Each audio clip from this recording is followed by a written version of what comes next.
Okay, sige. Salamat. Mayor, excuse me. Nandito na po si Dimagiba.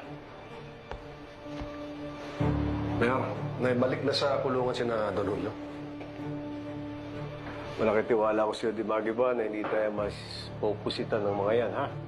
Ang mahalaga, masampas sa kanilang karapat dapat na kaso.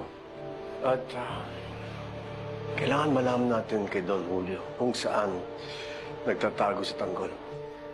Yes, sir. Mag-a-assign ako ng mga tao na mag-i-interrogate sa kanila. I-interrogate mo pa yung mga yan? Sa tingin mo magsasabi ng totoo mga yan kung papakiusapan mo pa, Dimagiba? Congressman, tama si Dimagiba. Let them do their work. By the way, nakakausap ko yung kaibigan nating general. Pati pinangako niya sa akin, kapag napasa mo lang ang lateral exam, siya nang bahala at tutulungan kanyang ma-promote at mabigyan ng mas mataas na ranggo.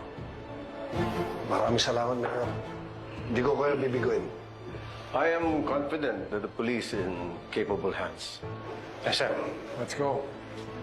Infante, pasuyin na lang.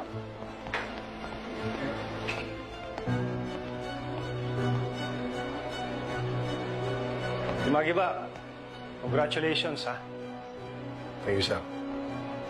Nahuli mo na si Ramon Montenegro, eh. Promoted ka pa. Kung alam ko lang sana, dumikit na rin sana ako kay Mayor, eh.